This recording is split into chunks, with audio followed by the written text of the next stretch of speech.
something. You have paying rates on your car, on a laptop, on some loan that you have from the bank.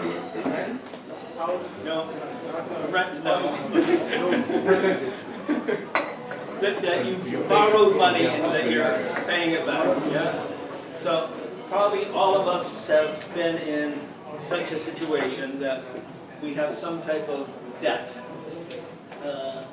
But is it good to be in debt? Does the Bible forbid us to be in debt or not? So that's something that we're going to take a look at today. All around us we see signs about getting fast credit, about getting a loan, that it's really easy. Just get the money and buy whatever you want. Dream big dreams and pay it off later. But I want to say that doing so sometimes is a trap. Getting into debt is a trap. A large amount of people are in debt, not just here in Poland, but around the world. They are living above their level of income. So their income, let's say, is, for example, 5,000, but their expenses are 6 every month. And they get deeper and deeper and deeper into debt.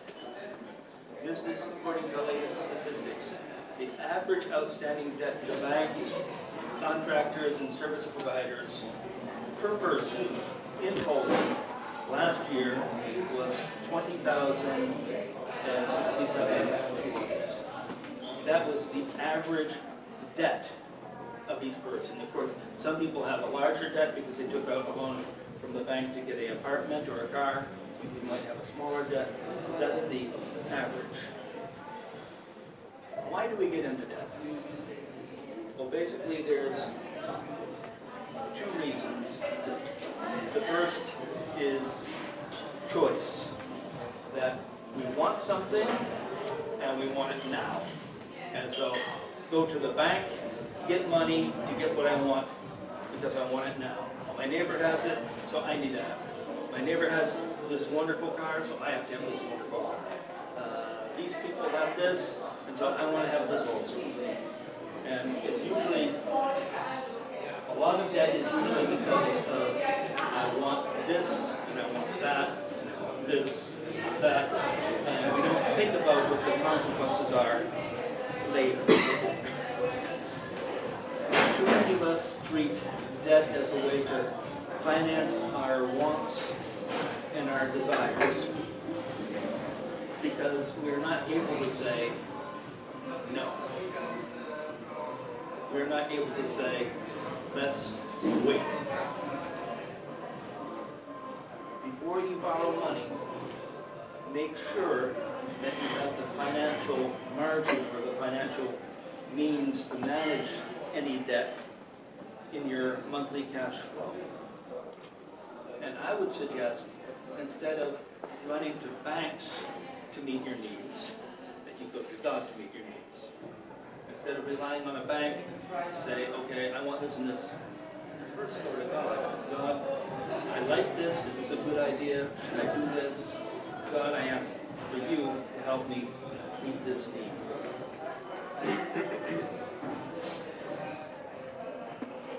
Second reason for debt are things that are beyond our control. It can be a loss of work because you don't have income, you get into debt. It can be because of health problems, you get sick. It can be you're in a car accident or you fell down the stairs or whatever and you have medical bills, hospital bills to pay. It could be because somebody stole from you, stole your identity and wiped out your bank account.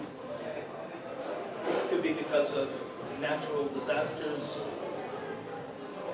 death of a family member, and suddenly you need to pay their funeral costs and a whole bunch of other things. It could be because of war. There's many things that are beyond our control that cause us to get into debt. Well, what does the Bible say about debt and about money? It says in Exodus 22:17,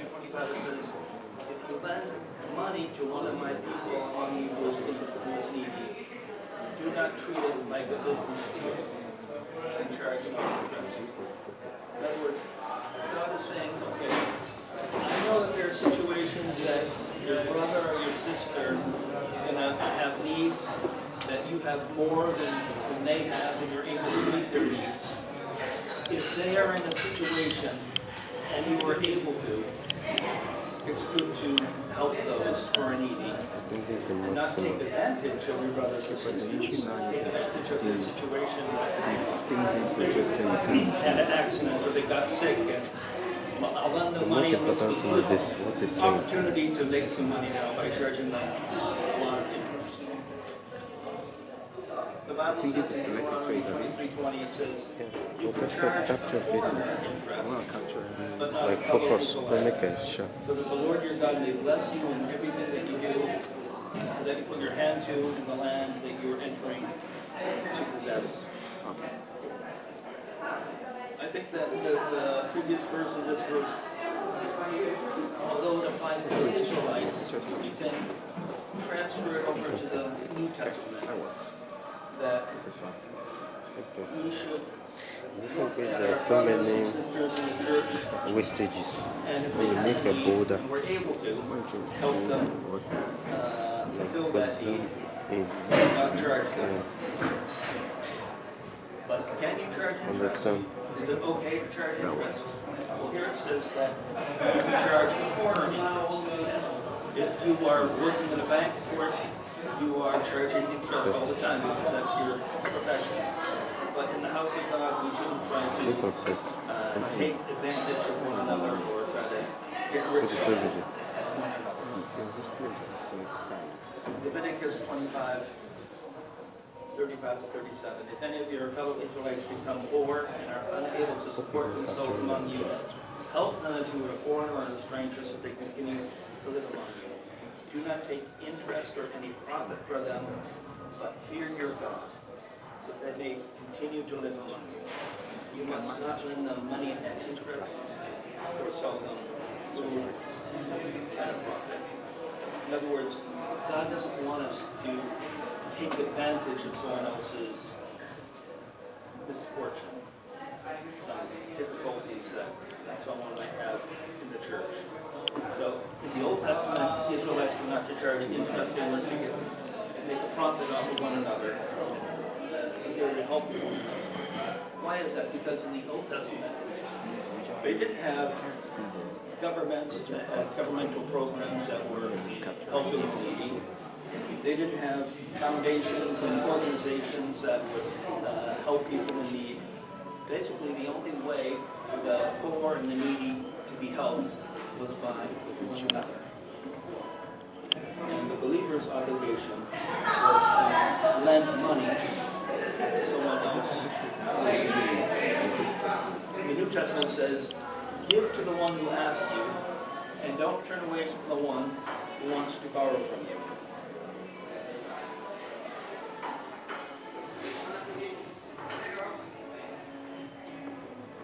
Sometimes I have come across that believers in the church looked at this verse and they sort of switch it around the other way. It says, well, you should give me money because the Bible says that if someone asks you, you should give them money.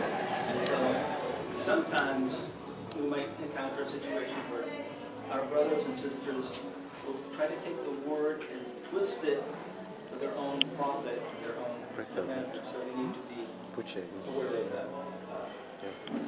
In Psalms 37:21 it says, the wicked borrow and they don't repay, but the righteous give generously. Now, I've been around a bit. I'm probably the oldest person here in this room. And I've also had a couple of businesses in the States and also here in Poland.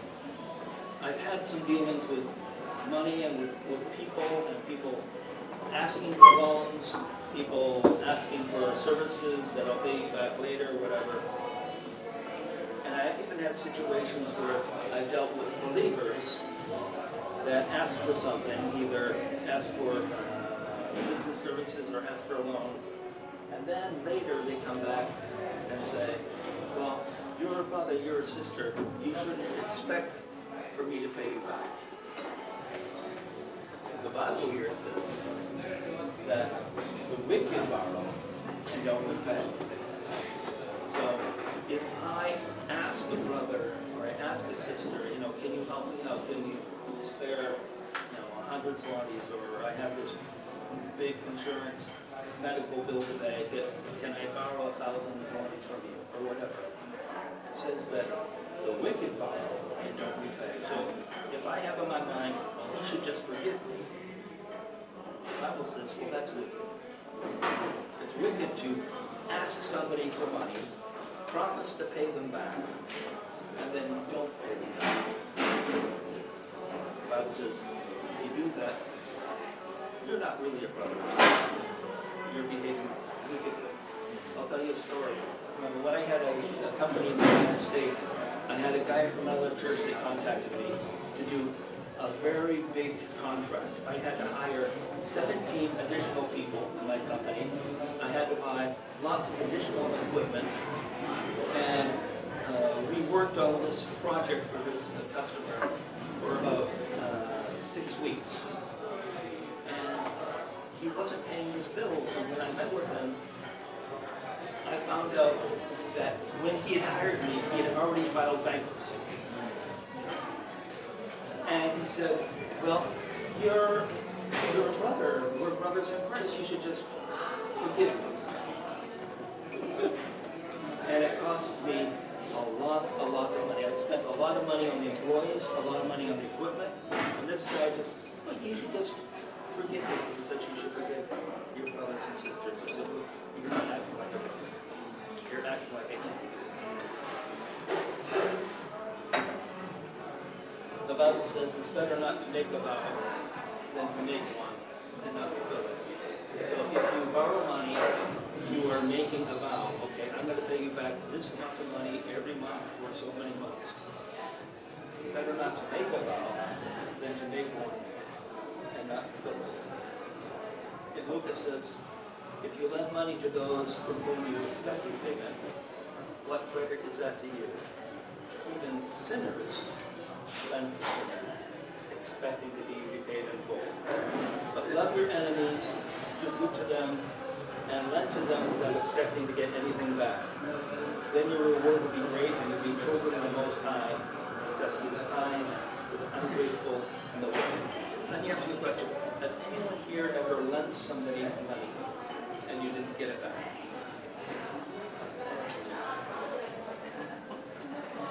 I think probably a lot of us, I'm not talking that we go out for coffee and someone says, can you pay my 6, 7 zlotys for coffee on my person? Simply forgot about it. That happens sometimes. You might have that memory. But lending and then purposely someone not paying you back. Well, as believers, how should we go about, when someone asks us for money, how should we go about doing that? We read that it's good to give to those who ask. And here it says that we should lend without expecting to get back. I'll tell you what my personal, this isn't the Bible, but this is my personal way that I operate. I never lend anyone money that I can't afford to give back. If they pay it back, it's one. If they don't pay it back, I already expected it to be given away, not to be repaid. Don't lend more than you can afford to lend to others. If a brother or sister asks, look at your expenses, look at your income, look at your savings, and think, how much can I give to them? If they pay me back, that's wonderful. If they don't pay me back, well, that's just my gift.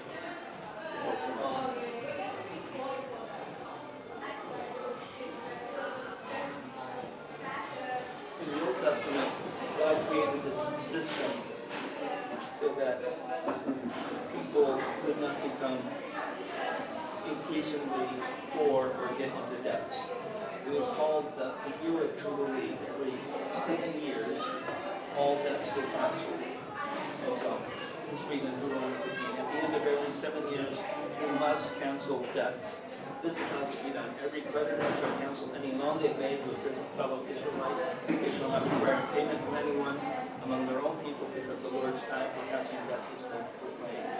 You may require payment from a foreigner, but you must cancel any debts a fellow Israelite owes you.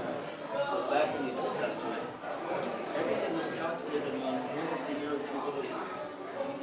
And knowing that every 7 years, if I loan somebody some money, that at the end of the 7 years, if they haven't paid it back, they don't have to pay it back. And if I borrow something and I am doing my best to pay it back, but for some reason I don't pay it back in time, then I'm set free. In other words, God's plan was you're going to have to be in debt for 10, 20, 30, 40 years to get deeper and deeper and deeper and deeper into debt. Every 7 years, everybody gets set free.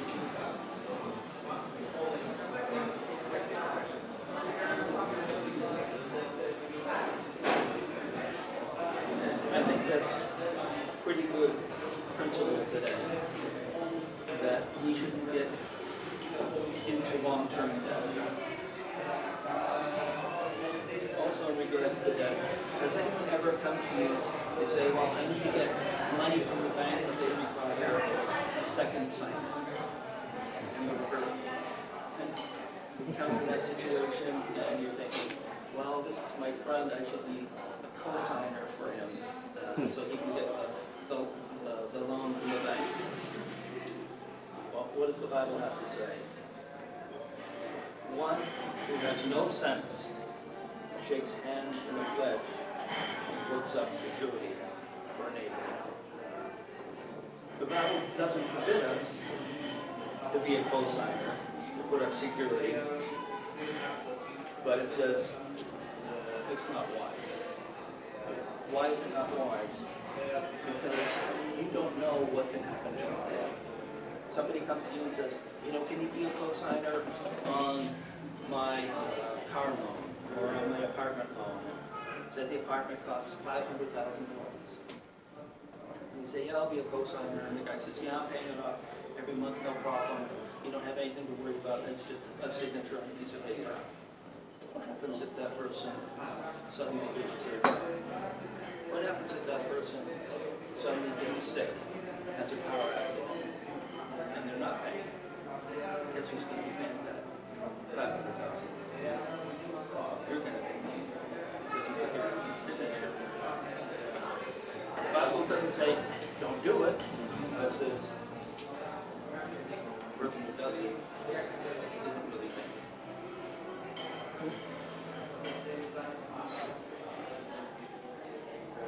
My son, if you put up security for a neighbor, if you shake hands in a pledge for a stranger, you've been trapped by what he said, ensnared by words of your mouth.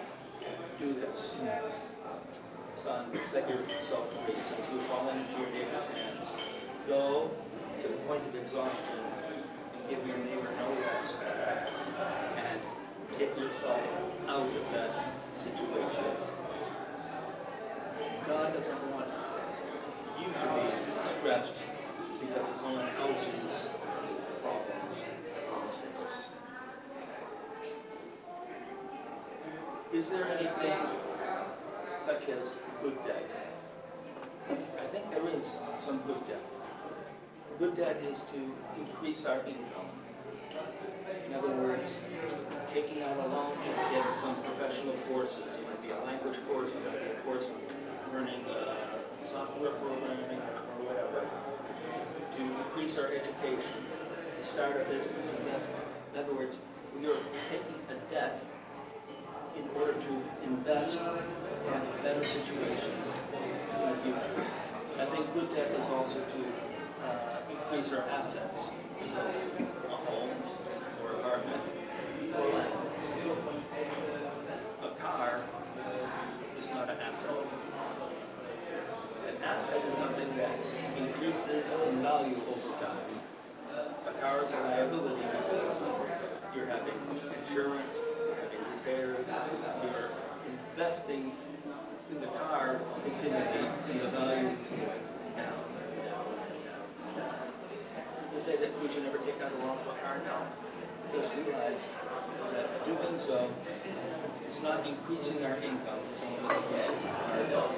Another good debt is to save or to reduce costs. We're buying solar panels for the roof, or buying something, insulating your house so that your heating costs are less. You're borrowing money in order to save money in the future. So I think that those things are good debt. What is bad debt?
Thank you very much.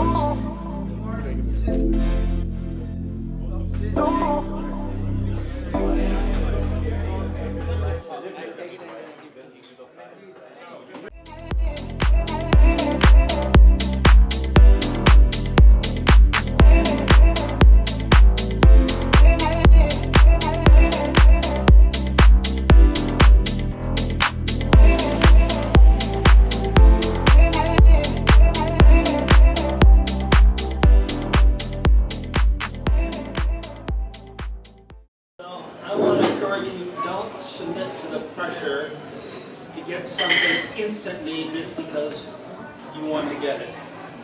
Not to submit to the pressure to live above your level of income. Because that causes stress and thinking every month, how am I going to pay my bills? Where am I going to get the money to pay off the loan? And you know what? Stress additionally causes lots of health problems. So stress causes, high blood pressure, advanced risk to heart attacks, migraines, and all different types of things. So if you can avoid stress, I would suggest avoiding that stress. It is also, once you get into debt, and once you start borrowing money, it's hard to get free from the habit. Now, I know people that borrow money in order to pay off other money that they already borrowed. And then they borrow money to pay off this money that pays off this money. And they get deeper and deeper and deeper and deeper into debt. Borrowed money is not your money, because you didn't earn it and you didn't work for it. I was once ministering to a family that came to me and said, we really need money, we have these financial problems, we don't have enough to buy food, and can you help us to buy food? and help us with our rent and things like that. And I went over their house, and I looked around. Standing there is a brand new laptop. Over here is a brand new television with these big, huge speakers, this home cinema thing. And I asked, you don't have money for rent? What's going on? I see this new laptop, I see this new TV, I see these speakers. Oh yeah, we got them on rates. And we're paying off the rates, so we don't have enough money to buy food and to pay our rent. And so they were looking for help because they got themselves in these problems. The Bible doesn't forbid us from borrowing money, but it also doesn't encourage us to borrow money. It simply states that it is the unwise thing to do. Proverbs 22:7 says, "The rich rule over the poor, and the borrower is a slave to the lender." Well, how is that? Until I pay off everything I owe, I am in debt, not just financially, but I owe this person. This person somehow has control over me, and somehow rules me, whether it's a person or whether it's a bank or whether it's an institution. Borrowing money puts us into a bondage. And when we become born again, God sets us free from slavery and free from bondage. And so we shouldn't put ourselves back into bondage, back into slavery. When we're in debt, just imagine for a minute. Today you go out and you borrow 10,000 zlotys for whatever. You see something, you want something, okay, get a loan, take it, whatever. And then God speaks to you, I want you to go on a mission field. I want you to travel to this country and you're going to be a missionary there. What are you going to say to God? God, I can't go because I have this debt. I need to work for the next 5 years to pay off this debt. So God, I can't be a missionary. I can't fulfill your calling because I have this debt. I have to stay here. I'm still in bondage. I can't do what you want me to do. That's a very sad place to be. That you can't fulfill God's will because of other choices that you make to get into debt and get into bondage. Debt is a form of slavery because we allow a bank now to control us, another person to control us. You borrow money from your mother-in-law or your father-in-law, and now because you owe them money, they think they have a right to tell you how your marriage should be. Well, you owe me. You're in debt to us, and we think that your marriage should do this or this. We think you should do this or this, or work here and here. Don't put yourself into that type of bondage. Romans 13:8. Let no debt remain outstanding except the debt to love one another. Whoever loves others has fulfilled the law. Have you ever seen commercials on TV or magazines or billboards or whatever about how easy it is to take out a loan, and how easy it is to go to the bank, or that the bank is our friend. A friend you can talk to. Who's going to help you with all your problems, help you with all your needs. Let me tell you, the bank is not your friend. Banks exist for one reason, to make money.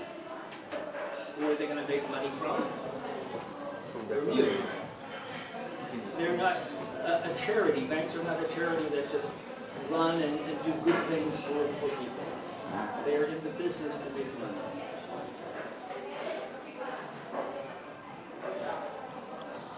And if you allow them, they will take everything that you have. debt is very expensive. Not only have to pay back the loan, so for example, you go to the bank, you need to also pay for the application to take out the loan. You need to take out insurance on the loan. You need to pay the interest. You need to pay the late fees and the penalties if you're not on time. So it becomes very, very expensive. Debt is a way that the devil uses to destroy us and destroy our families. Debt can be very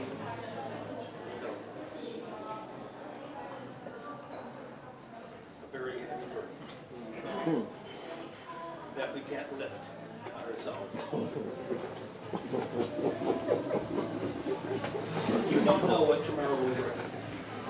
You don't know if the bank will close or tomorrow. You don't know if you'll be healthy tomorrow, if you'll have a job tomorrow. You don't know if the stock market goes crazy tomorrow. You don't know if there will suddenly be an increase in gas prices. You don't know if there'll be a war. You don't know what tomorrow holds. Now, sometimes debt for loans, borrowing money, is necessary for large purchases. For example, buying a home, buying a car. But I would suggest this: never borrow more than you need to. Always calculate, pray, and seek advice, because this is something that's going to last for a long time. So always think over the decision 10 times. Always go to get advice from somebody who knows what they're doing with money, someone who is older than you, a little bit smarter than you, somebody maybe who is in business and knows how money and things operate. And don't take out a loan unless you have the means to pay it back.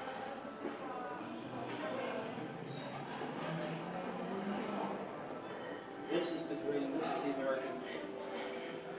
A house and a new car in the driveway. Well, we don't buy houses and we don't buy cars every day. So there are things that we should think about, we should calculate, and not jump into without a lot of thought, consideration, and growth. How many of us have a credit card? You have a credit card? I didn't have a credit card. A lot of us have credit cards. Yeah. Credit cards are a good thing if you know how to use them correctly. But they are a bad thing if you don't know how to use them correctly. So I would say, don't buy on rates if you don't have to. Pay cash.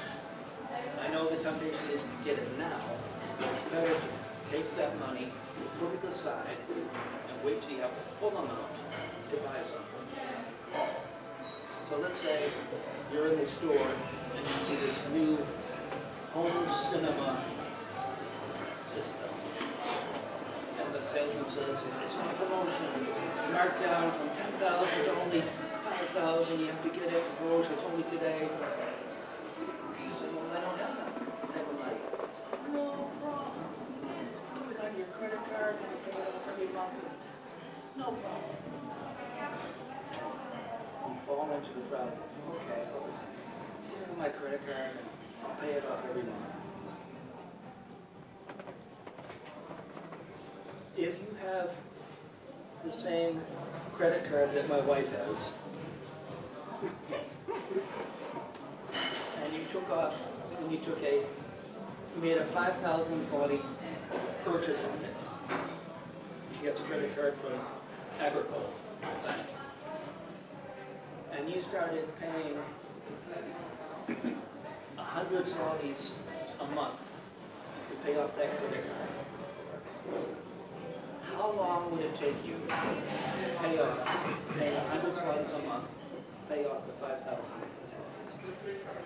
50 months. 48 months? 50? No, because 48 times 100, that'll be 4,800. Yeah. 48 months is how long? 4 years. Okay, so we already know 4 years is out of the question. If you pay, when you get the credit card bill, it says just pay the minimum rate, 100 zlotys a month. And we know that that's not gonna work. What about 60 months? That's not gonna work? No. What about 72 months? How many people say 72 months?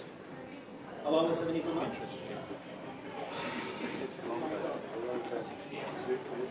What about 84 months? Ooh, 7 years. How many for 84 months, anyone? How about 96 months? Anyone for 96 months? Okay, Rajan says 96 months. You know how long it will take if you have the same credit card as my wife has, and you pay 100 zlotys a month on a 5,000 zloty credit card. You know how long it will take you to pay off that 5,000? Not 108 months. No. Never. You would never pay it off. Why is that? Because the percentage rate is 26.04%. You have a 5,000 zloty debt. If you pay off 100 zlotys, which brings it down to 4,900, but the interest is 108.50. And so next month, when your credit card bill comes, you don't have a bill of 4,900, you have a bill of 5,008 zlotys. You would never, ever get out of debt. You would only get deeper and deeper into debt. Well, what would happen if you, instead of paying the minimum 100, you pay 150? Well, that's much better. You pay 150, the interest is 108. You bring the bill down by 40 zlotys.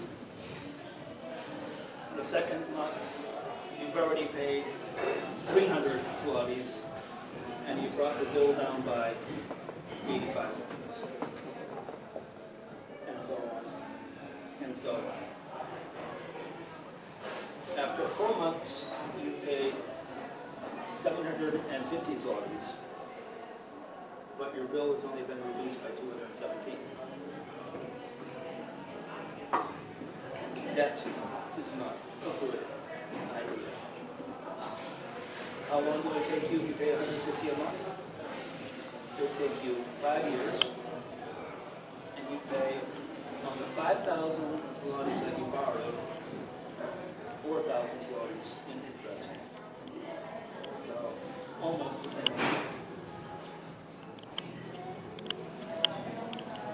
60 months, 4,000 in interest, paying back about 9,000 zlotys in total.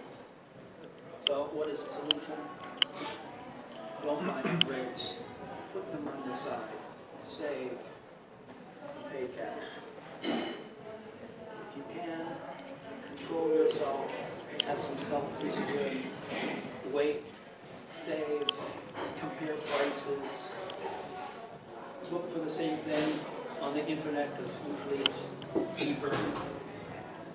And ask yourself, do I really need this? Or do I just want it? Don't live in financial stress for the next 5 years or 10 years because of a want that you have today. We charge things without considering what is our monthly income and what is our monthly expenses, and if we can really afford it. And instead of that thing that we buy, instead of it being a joy to our life, it becomes a thorn in our side, it becomes a burden. Credit cards, rates, loans, borrowed money, plus all the fees, plus all the interest, they rob us of money that we don't have. And if you're late in making a payment, you'll be charged interest not from the day that you're late, but from the day of the purchase. There isn't any grace period. So is using a credit card wrong? No. I have credit cards and I use them all the time. But the secret is you pay pay off everything before you do it. And that way, I am using the bank's money for 30 to 45 days instead of using my own money.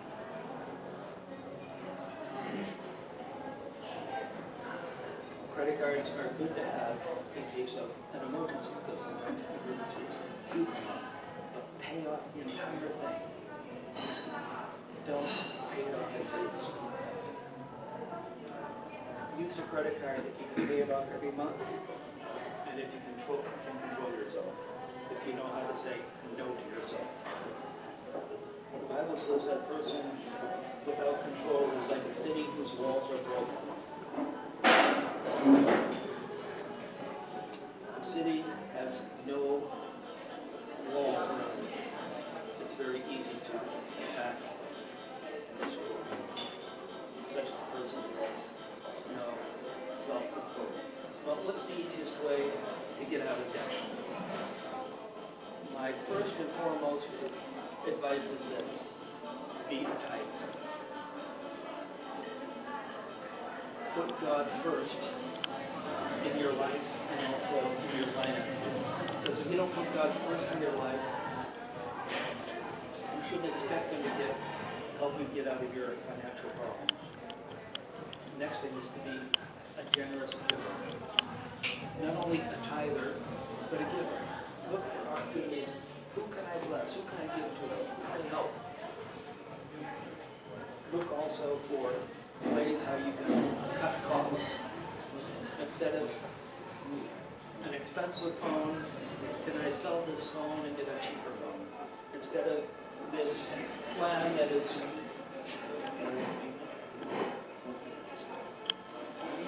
instead of this payment plan that costs me such amount, can I exchange it for a plan that costs less?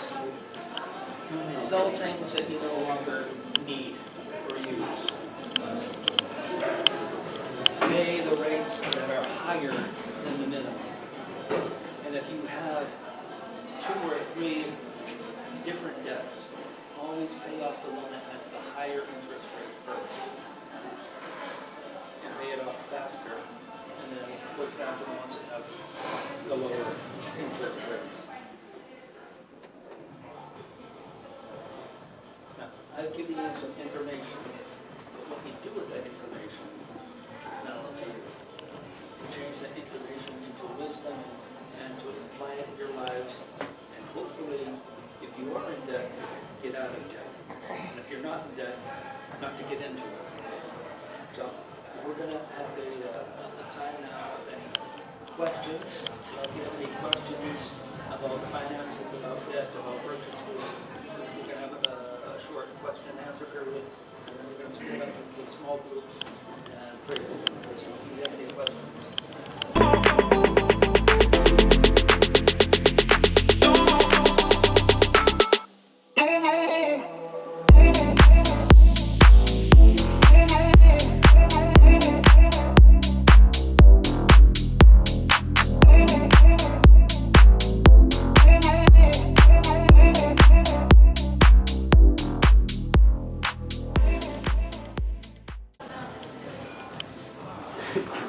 With regards to using a credit card, I know that banks they prefer that you use it monthly. So in a situation where you feel you are financially okay, you don't have to use the credit card. So what do you do? Do you force yourself to buy things with credit? Or Everyone has to buy food. Can you repeat the question? I can't hear the question. Can you really louder? Say it louder. What's the question? in the case of using the credit card, banks usually advise that you use it monthly. So when you think you don't really need to use it for that particular month, what do? Do you force yourself to buy things that you don't really need, or just to fulfill bank's requirements? So that's what I was saying. We all have to eat. We all buy food. We all go grocery shopping. So if you don't spend a certain amount of money, then you have to pay this fee. So I always use it for purchasing my groceries and then skipping the fees. So there's no problem, but make sure you pay it off. And like, if this, like, because if the bank asks you to spend a certain amount monthly, and you can't because you don't eat that much, let's say, then that product is not for you, you know? Look for another bank or look for another card. And it's not made for your needs.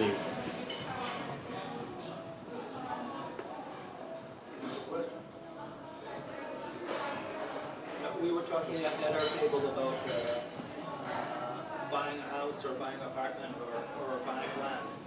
Now, I know a lot of us were living in a rented apartment. You know, how many live in a rented apartment or a rented room? Yeah? Okay, and how many own your apartment or own your house? Bank is owning. Yeah, the bank might own it. But your name is on it. Okay, I want you to think about something logically, okay? Say you are paying 3,000 zlotys per month. I'm just trying to figure out here because that's going to be different. 3,000 zlotys a month for rent. You pay that month after month, year after year. At the end of 30 years, what do you have? You still have nothing. Now, if you are able to spend that same 3,000 zlotys, take out a loan from the bank and have a loan that you're paying off 3,000 zlotys a month, and then after 20 years, you own the apartment or you own a house, which is better? Having something after 20 years or having nothing after 20 years? Having something. Yeah? Having Just something. wanted to add that we rent an apartment, we pay 2,500 per month, and we figured out recently that we live there for 7 years already. We paid the landlord 210,000 zloty during that time. So if we would just, it's pretty hard to buy an apartment for a foreigner because you need a special permission here in Gdansk because of the proximity of the border, but if you can work around it, it definitely pays off. And the payment would be lower than what we actually pay for the rent. Yeah, and just to add to that, I know people in the church who decided to buy something because the payments for buying something to the bank were cheaper than the rent that they were being charged. Does that make sense? Because right now rent prices are super high. So just something to think about. And like Sasha said, if you're a foreigner, you do need permission, but I don't know anyone who's been refused permission. So it takes time, but just something to think about. So just years fly by very fast, and if you know that you are going to stay in Poland for some time, you always can also sell your apartment when you move to another country or go back home or anything. So give it a thought. There is one thing that there will never be more of, and that is land. You know, the amount of land that exists right now on our planet, it's the same amount as it was last year, and it'll be the same amount next year. There will never be more land. Global warming there, it's right now. So the price of land will always go up, unless we're talking some natural disaster or war. But the price of land will always go up. And so that is a good investment. Also, almost always the prices of homes and apartments go up. So it's a good investment, unless we're talking about unusual circumstances and situations like a war or disaster. Any other questions? No questions? So let's break into groups of 4 or 5 people each, and just share with one another, is there something that I heard today that I need to apply in my life? You know, is there something that God is speaking to me that maybe I should take into consideration? If I'm in debt, to get out of debt. If I'm not in debt, to make sure that I don't get in over my head, or maybe it's time now to buy a house, or maybe you're thinking about buying a car, or you're thinking about buying a purchase of some type of electronics or a computer or something. Think about it and act wisely. So let's break into